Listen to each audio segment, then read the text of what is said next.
Most rosters are set at this point in time, but we're looking at three teams that we have no idea what they're doing. Let's talk Kings, Raptors, and Bulls in today's episode of Locked On NBA Game Night. Let's go. When that final buzzer rings, you know it's time for Locked On NBA Game Night. All the post-game reactions to every game across the league, every single night, with insights only the hosts at Locked On can provide. It's the true NBA fans' one stop for all the action. Every game, every night. It's Locked On NBA Game Night. Tipping off now. Welcome to another edition of Locked On NBA Game Night. Every game, every night. Brought to you by the Locked On Podcast Network, your team every day. On Fridays, I'm your co-host, Jake Madison, at NOLA Jake on Twitter, and the host of the Locked On Pelicans podcast. What's up? Tony East filling in for John. You guys don't get your normal duo today. I host Locked On Pacers, and you can hear me on Tuesdays, of course, with Wes Goldberg right here. I know we got this. You were a super sub for a number of years. Now you're like you just can't get over it. You got to fill in when you can, right? Sub, to be clear. Yeah, still super subbing in here. You're taking over for me in a couple of weeks on one day here. Today's episode of Locked On NBA Game Night is brought to you by Game Time. Download the Game Time app, create an account, and use code Locked On NBA for $20 off your first purchase. And of course, thank you for making the Locked On NBA Game Night your first listen today and every day. We are here 7 days a week, even in the offseason, covering the biggest topics you want to know around the association. Please subscribe wherever you get your podcast. Join us on YouTube as well. Comment down below on YouTube. And we're going to look at three teams where, like, if someone were to ask me about these teams, Tony, the emoji I would use is that, like, shrug. Exactly. The shrug emoji. Like, what are they doing kind of here? Let's start with the Sacramento Kings. New rumors out there that they are trying to trade Malik Monk to sign Russell Westbrook. What? What are we doing here?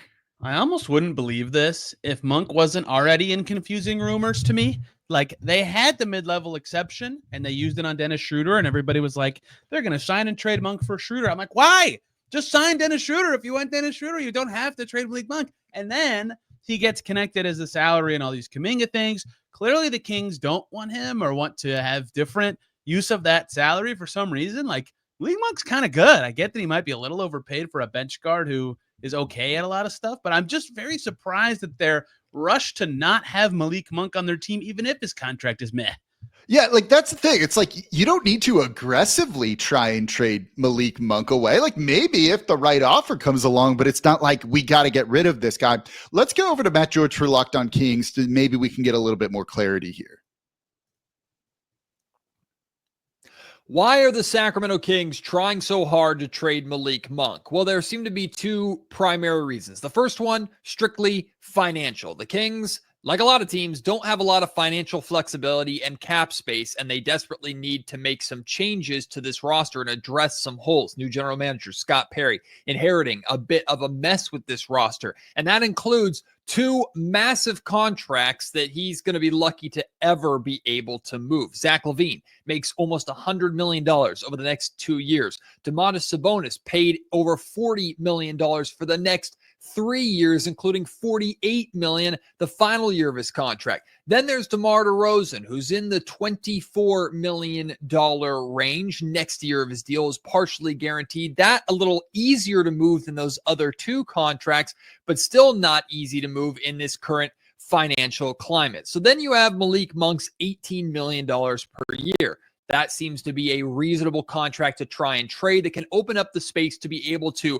absorb or sign a player or two to add some depth at different positions that this Kings team sorely needs. Then there's the fit side of things for Malik Monk.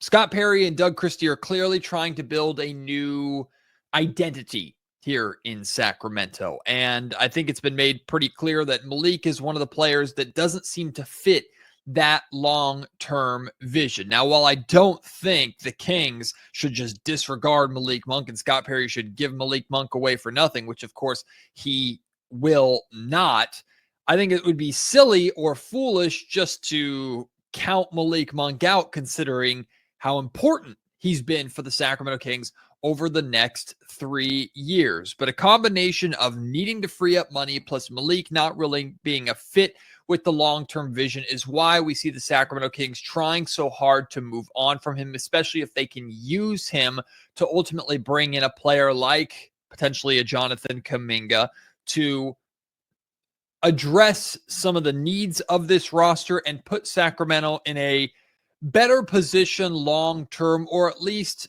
give them the potential to develop into something beyond the years of DeRozan and Zach LaVine. Okay, so that clarifies it a little bit, right? They basically are like, we're in a bad state with our salary cap with Zach LaVine, DeMar DeRozan. Who knew that wouldn't have worked out in any capacity here on this team? So I think when you look at it like that, it's just he's kind of forced out with his contract, which is maybe not like a knock on Malik Monk and more about the Sacramento Kings in general. Yeah, that's true.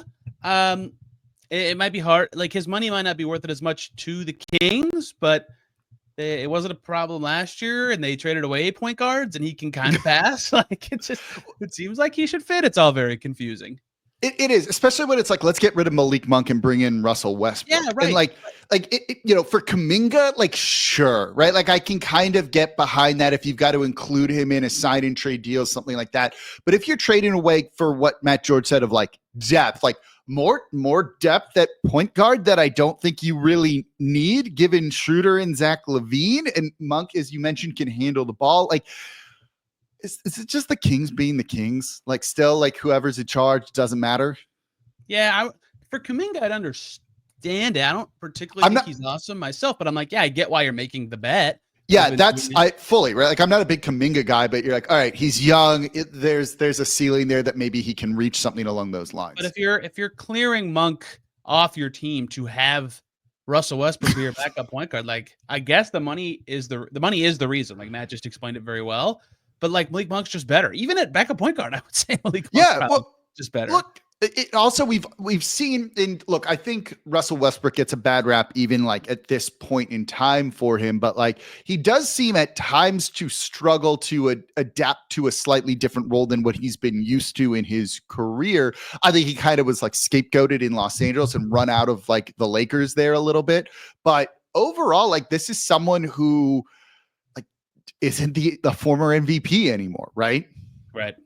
Yes, and the Lakers specifically, like, they sacrificed a lot of shooting when they got him, and that's what made him a harder fit. The theory is like, well, if you already don't have shooting, just throw another guy in there who can try to clang into the lane and make something happen. But he got to a Nuggets team that still was limited. Like, they took the fewest threes of any team, I think, last year, but at least they had guys who had gravity off the ball that made it possible for us to look a little bit better last year, right? He was like a decent player. I don't want to feel like I'm crapping on him, but it is a perplexing choice, especially when, as we've already talked about, all the guards the Kings have, like with Schroeder and LaVine and DeRozan and all the guys they already have on the second unit. It's like, Devin Carter's on their team. They drafted him last year in the lottery. Like, what is Russ going to really give them that they don't have? And if they're clearing that spot to give him the minutes, it's like you're still blocking a young guy or blocking a guy who makes a ton of money. I don't know. Just if they're getting rid of Monk to get another guard, it doesn't make sense. That's why the Kuminga part does, and the rest, I'm like, what? Huh? New front office? What are you doing? Yeah, this is just the Kings. No matter who's in charge, whoever's there seems to kind of have a mold that they really want to fit that mold, and that's the Kangs, and that's kind of what you're seeing right here. We'll end up seeing what happens here with free the beam. Like, that was such a fun year, and they've gotten completely away from that team with it. All of this is going how we thought it would go. Probably a similar thing if they end up signing Russell Westbrook. And again, I like Westbrook, but I don't know what they're expecting here. Let's go to another kind of confusing team here too, in the Toronto Raptors, and RJ Barrett potentially be on the move. That's coming up here next in today's episode of Locked On NBA Game Night. Today's episode of Locked On NBA Game Night is brought to you by Game Time. This is my go-to ticketing app. Have you ever decided the last minute to head to a ball game with friends or family? Maybe it's game day. You suddenly realize you want to be in the stands. That's exactly where Game Time comes in. It's the easiest way to grab last-minute tickets without the stress. And with the money you save on tickets, you can splurge on food, drinks, merch, or even invite a bigger group to come with you. And Game Time makes that possible. I was in Los Angeles for a little while, decided I wanted to go see Shohei Ohtani play over at Dodger Stadium. I just got in the car and drove with my fiance. She bought the tickets on Game Time while we were driving there. because it was so close to first pitch, the price was absolutely fantastic. And Game Time makes buying tickets fast and simple because the prices on the app actually drop the closer you get to first pitch. So Game Time is the official ticketing partner of Locked On MLB, making it easy to browse the app for any upcoming game. And if you're tired of endlessly scrolling for the best deal, Game Time's zone deals pick the best seats in the section for you. So take the guesswork out of buying tickets with Game Time. Download the Game Time app, create an account, and use code LOCKEDONNBA for $20 off your first purchase. Terms apply. Again, create an account, redeem code LOCKEDONNBA for $20 off. Download Game Time today. Last minute tickets, lowest prices guaranteed. And thank you for making Locked On NBA Game Night your first listen today and every single day. We are still 7 days a week covering the biggest stories around the association here. We are part of the Locked On Podcast Network, your team every day. For your second listen, I'm going to go listen for a deeper dive to Locked On Kings to just really know exactly what is going on, especially as someone who covers a Western Conference team. I'd say maybe they could give the Pelicans lessons what not to do, but I don't know if the Pelicans would listen to that. No comment. No comment from me here. As a team that just made a great trade with the Pelicans, the Pacers have no comment on this matter. I hate you. I'm going to go cry now here. All right. So, speaking of teams that traded with New Orleans, let's switch gears to the Eastern Conference and look at the Toronto Raptors, because Jake Fisher was out there talking about how RJ Barrett could be on the move, and he's well aware of his involvement in future trade scenarios for the Toronto Raptors. So let's keep this theme of what are these teams doing here? What do you make of the situation with Toronto and RJ Barrett? Yeah, I have kind of two tracks of thoughts with the Raptors. So on one hand, I kind of think they might be okay, as a team this year. On the other hand, they haven't done anything yet. And I'm like, how are you in the luxury tax? How is that possible with this assembly of players? That's kind of where I think that, among many things, this starts with Barrett is if you're going to have Scotty Barnes and Ingram and you really like Quickly and you paid him a ton because you like Quickly, that's three guys who should have the ball a good amount on offense. And RJ Barrett is good at lots of things, but being just a slasher or a lower down the pecking order option is not one of them, right? So it's sort of like Malik Monk, when on an expensive team, he makes he's good, but he just makes too much, right? And so he seems like not only a guy that is kind of just doesn't quite fit the plan, but is also too expensive for the team in their financial situation. So he is good, but doesn't seem to quite fit their long-term plan, and they'd have to move him, which is interesting because they haven't won anything. They're a very confusing team. They need way more jump shooting, and yet I'm kind of man, if Quickly plays, actually plays in games this year, and Ingram's as good as he's been when he's been healthy, as you know better than anybody, why can't this team be kind of good? They're really long and interesting and have a lot of ways they could play. So I'm very confused why they're very confident in the core that they have, because they've won nothing. But it's also I get the vision, but Barrett does not fit into that vision. No, he definitely doesn't. I'm not the biggest Ingram guy, even though I know what it's too many mid-ranges. He needs a better shot profile. He doesn't take threes. He doesn't get to the rim. He's great at what DeMar DeRozan does, but you don't want to build a team around that guy kind of in 2025, 2026. Let's go over to Sean Woodley of Locked On Raptors for his take on this. Oh, we love a mid-August trade rumor, don't we? Sean here from Yes, Locked we On do, Raptors. Sean. Quick thoughts on the report Wednesday night from Jake Fisher of Bleacher Report that the Toronto Raptors are expected to be a buyer going into this coming season, and that RJ Barrett has been very much made aware that he could be involved in trade talks as the Raptors look to upgrade their roster going forward. And I got to tell you, not at all surprised. This has kind of been telegraphed from Barrett being a part of the original Brandon Ingram trade talks back at the trade deadline in February. And then now with the way the Raptors have built their roster, they've got Jakob Poeltl, Scotty Barnes, Brandon Ingram, and Emmanuel Quickly all under long-term or at least medium-term contracts. And there just doesn't seem to be a lot of room or money for RJ Barrett long-term. He only has 2 years left on his deal at $28 million this year, $30 million next year. And it just doesn't make a lot of sense for the Raptors to pay him his next contract, especially because he's not a great fit with the guys they have now. He's kind of the sore thumb in the prospective starting five for this team. And as a not very good defensive player and a inconsistent, though admittedly willing three-point shooter, it just doesn't seem like it's going to be a hand-in-glove fit for him with the rest of the guys the Raptors have locked in. And also, Toronto has stuff to play with. They have all of their first-round picks. They have a collection of interesting young players from Grady Dick, Jacoby Walter, Colin Murray-Boyles, Jonathan Mobo, Jamal Shed on down the line, and they very well could find themselves in a position where they can turn RJ Barrett plus some stuff into a better fitting upgrade for the roster. I would actually keep an eye on them doing something similar to what the Nuggets did with Michael Porter Jr., where they turned a more expensive player into a cheaper yet better fitting and better basketball player to go and pair with Nikola Jokic and the rest of that team. Wouldn't be surprised if something similar transpires with the RJ Barrett deal. We'll see how the market shakes out. Obviously, lots of things can change. The NBA is fluid, but I am not surprised to hear this whatsoever. And I think it's actually the right call for the Raptors to try to use Barrett plus some stuff to improve their team. Yeah, when you look at, when you go through the names that he mentioned and what this roster is, right? Like Barrett's the odd man out, and you said it just from a basketball fit reason. He shoots threes, but he's not particularly good. And when you look at that roster, like they need some dudes who are just going to take threes consistently and make that, right? Like their spacing is something that absolutely concerns me. And I would not call RJ Barrett a court spacer whatsoever. And given his contract, if you're going to move someone, right, and attach picks with it, which Sean is kind of hinting at what he sees being the move there, then all of a sudden you're like, yeah, okay, like this makes perfect sense and there's no surprise. And even they were, involved in, they tried to get the Pelicans to take RJ Barrett for Ingram at that trade deadline deal. And New Orleans was like, no, absolutely not.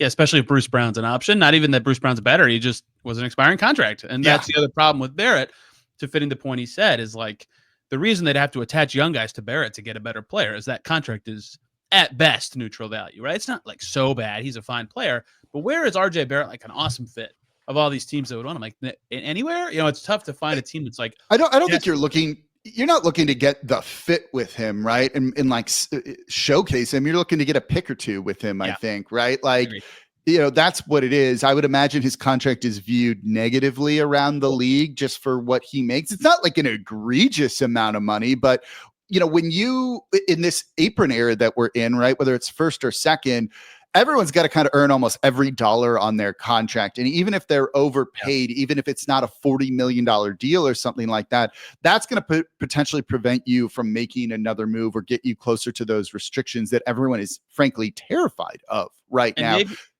Maybe it's just Barrett for like other maligned salary, like Chris Middleton for Kyle Kuzma, where you get a maybe not as good player, but they're also bad salary, but they just make less, and it makes more sense for your team in that way. And the other team's like, great, we get a better player, and it doesn't really matter as much. But that's a tough needle to thread, right? Or else everybody would be doing it. It's tough to find those kind of trades, I think, out there where it's like, all right, I'll like it's like a trash for trash trade. I don't call RJ Barrett trash, but it's like, I don't like this, you don't like that, let's swap it, and maybe you like my trash better than your own trash kind of thing. You see those deals all the time in the NBA. That makes them kind of interesting. They've just made some, I get kind of what you said earlier about what Toronto's been doing, and I kind of see it, but it's still very wonky to me, I think. I agree, just because they've committed to a lot of unproven stuff, and it's not like a soft commit. It's not like they're like, well, if it doesn't work, we can very easily pivot to this or that. Outside of like trading Scotty Barnes, which they clearly are super high on Scotty Barnes, given the moves they've made. Like it's really hard for them to easily move stuff for stuff, right? And that's why they're kind of in this era and in this idea. And they have a new GM and Bobby Webster, and like clearly they think they can be good. And Jake Fisher said, like Sean just mentioned, buyers at the deadline, like that does make sense. The East sucks. Like they could very easily be in the 5 through 8 range. Don't get me wrong about that, but like, okay, is that it? How can they get above that, right? What does that take? Is it quickly health? Is it tons of improvement from Ingram's shot profile? Is it Scotty Barnes being as good as they think? I don't know. It's a really weird team that I get why they've done what they've done, but it's this or nothing, and that is a scary spot to be. Yeah, it's so weird that they tore down the team that they had, right? Siakam to your team, the Pacers, Anunoby and all that, and then they built this other team up, and they're like, well, we have all of these picks, and then they're going to try and trade some of these guys for players that aren't probably as good as Siakam and Anunoby. Just kind of strange what they've done to almost like turn that roster over completely to try and be back in the same position when you were already there. Just keep it. And then you factor in like Pirtle's contract and all that. I don't know what's going on there.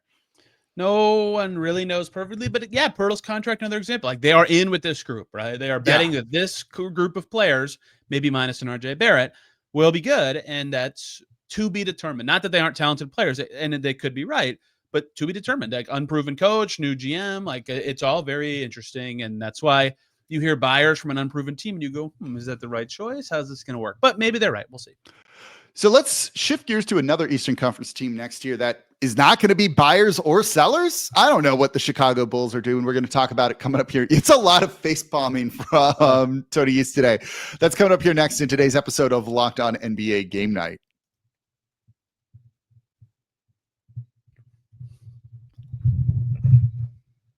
And thank you for making Locked On NBA Game Night your first listen today and every day. We are here 7 days a week covering everything you want to know around the association, whether it is rumors, signings, trade talk. We've got it all. So please subscribe wherever you get your podcasts. Join us on YouTube as well and comment down below on YouTube. We are part of the Locked On Podcast Network, your team every day. I'm definitely going to make Locked On Bulls my second listen today because actually I love Derrick Rose, and we'll talk about him in the jersey retirement here in a second. I want to hear what they have to say about that. But I want to go into the talk about Nikola Vucevic, who said basically, yeah, I'm going to be here in Chicago, and I'm pretty confident that I'm going to be here this season. Bulls, pick a direction. And that direction needs to be a rebuild. And they just don't want to do it. It's very odd, because they're not good. No. And they can't extend Kobe White because he's worth way more than the extension he can get. And they nailed the draft. Buzelis is good and awesome. It's like you find like the point and the time to go into a rebuild, if you're reluctant to do it, is when you already have a good young thing, because then it's not as painful. Your fans have a guy to rally behind. It's not like you're just wandering and praying one of these guys are interesting and your fans are so bored and uninterested the whole time. Like, they got Buzelis. Good job. Now is the time. And they still are like, yeah, Vooch, Kobe, and maybe they love Josh Giddey, and we'll see what happens with that. Like, he's still like, it's just this. What is the ceiling of that team? It's just, and then you have to pay Kobe White more money, and you're like over the cap. Like, what? How do you get better going that direction? And they didn't trade Vooch to the Warriors last year. It's just, it's very confusing. Everybody's been confused about the Bulls for forever. The past 3 seasons, 39-43, 39-43, and 40-42, right? Like, they are the definition of like that no man's land that you don't want to be in, which is basically like the play-in tournament, and that is your ceiling. And that means you're going to be good enough to maybe get bounced out of the first round in a sweep or not at all. And then if you don't, enjoy that one extra home game you potentially get in the play-in tournament, and then enjoy the 14th overall pick in the lottery that prevents you from getting that kind of game-changing kind of player that you can then kind of start your build around. So if you get someone at 14, you may as well try and go into the playoffs again. And they're just stuck. It feels like this is what it feels like, where a franchise is very content settling for mediocrity here and not really thinking about, let's go compete for a title, and saying like, cool, 2 extra potential like home gate revenue playoff games and we get swept. No problem. We'll take the money. That sounds fun. It's not even like the end of the world to be like, yeah, we like Nikola Vucevic. But like, why? You know what I mean? Why does he seems like a nice guy. He's good. Like, he was good last year. Yeah, he was very good. 2 years ago, he was not good.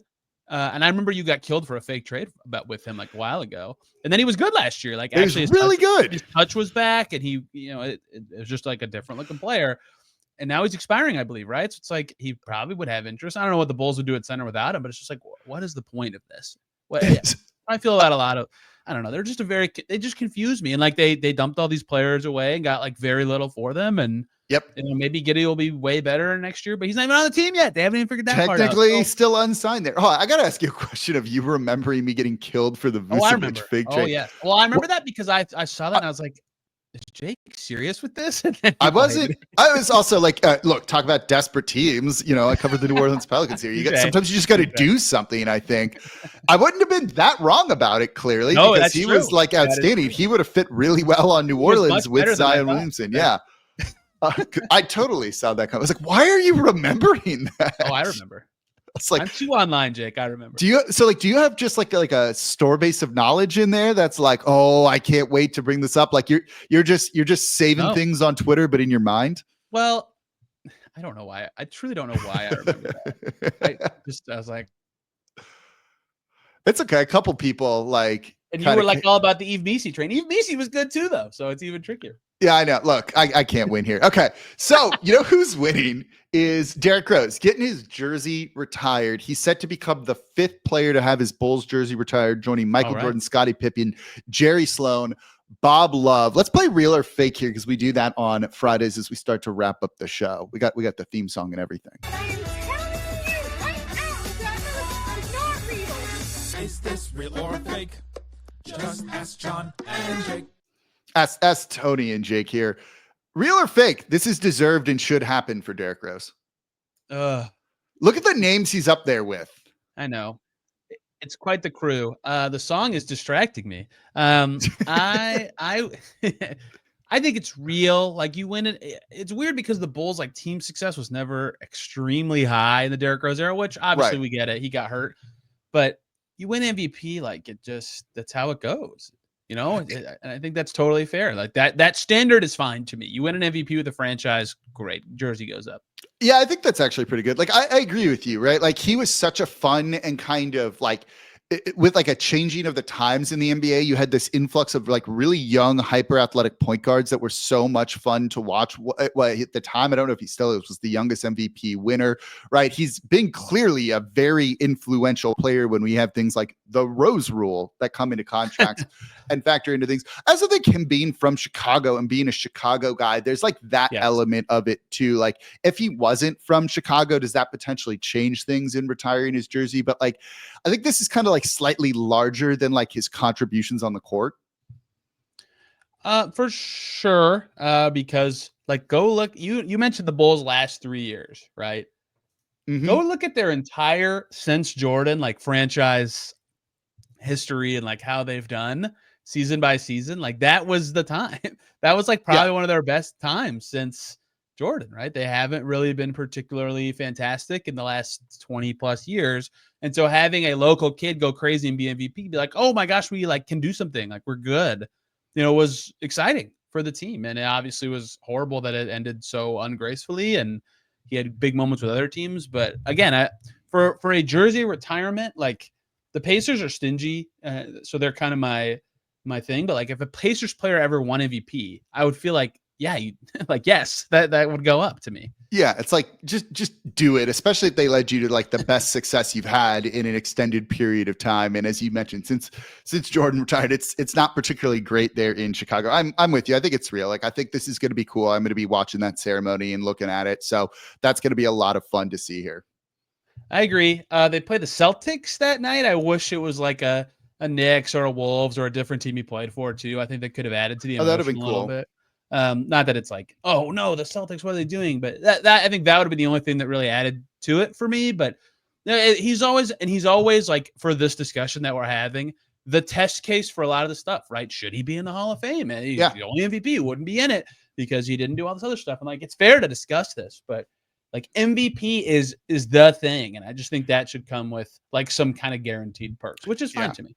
I actually got to see him play a game in college in New Orleans at Tulane, which was very, very cool. The year he became the #1 overall pick, he killed us. So that was fun, but still pretty cool to see him play in college and be like, oh, that dude's going to be really, really good. And it turns out he was. So in fact, their only conference finals appearance. Yeah. Was with the year he won MVP. Was his MVP season, right? Yes. Okay. 25 points per game. It's like 7.7 rebounds. They've won around 7.7 assists. It won around 3 times, and it was him and Jimmy's era, and then that random Luol Deng was awesome team. So, like, that's another part of it. Is like obviously they're a legendary franchise because of MJ, but the only other time in my lifetime that they've been any good was Derrick Rose. Yeah, no, it's deserved. I like that's a really cool honor. He very much resonates with that team, that city, obviously. So I'm excited to see that.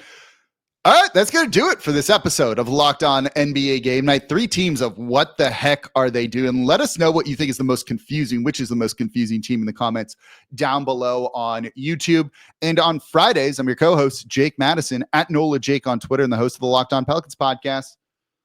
I'm Tony East, host of Locked On Pacers, just extended the coach. So lots going on actually in Pacerland. Make Locked On Pacers your second listen today. We're going to throw them all in here. Appreciate y'all listening. We'll be back with y'all next week. Bye, everybody.